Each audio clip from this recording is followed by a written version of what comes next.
Welcome to beerandiron.com's How to Tenderize Chicken Breast.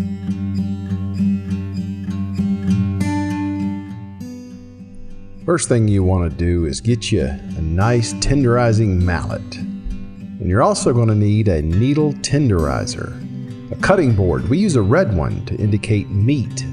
You're not going to pound this meat on your countertop. You're liable to crack something, so be sure to use a cutting board. Start with that piece of chicken breast with the tapered end on your dominant side.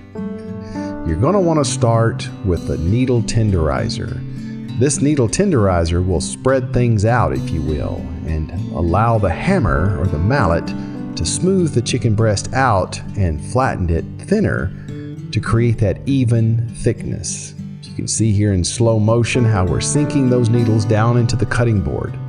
A little bit of force here. You're going to apply more force on the needle tenderizer than you will the tenderizing mallet.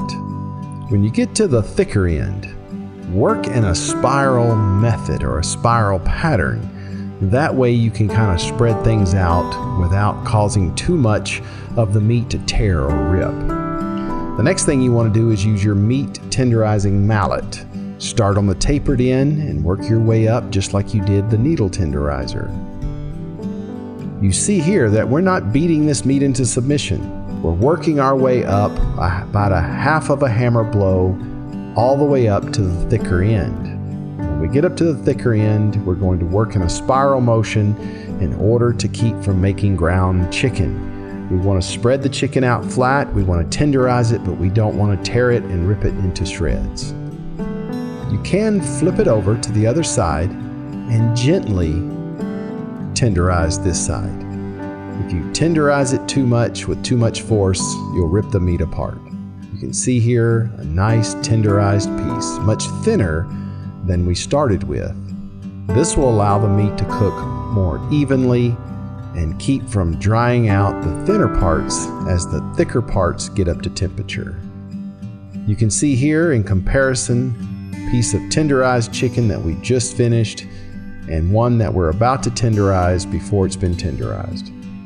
You can see where the thicker end of the chicken does get torn up a little bit more than the thinner end, but that's okay. When we cook this, it'll all come together just fine. And that's pretty much how we tenderize chicken here at beerandiron.com. You want to be able to cut that meat with a fork, sitting out on the patio, holding that paper plate with your hand, and not have to struggle and just trying to eat a nice, delicious piece of chicken breast. So I hope this helps you, but right now what I'm going to do is I'm going to go ahead and get to cooking. We've got these chicken breasts all tenderized. Let's go ahead and cook them up, and I'm going to show you a little quick montage, if you will, on how I cook a nice piece of chicken breast.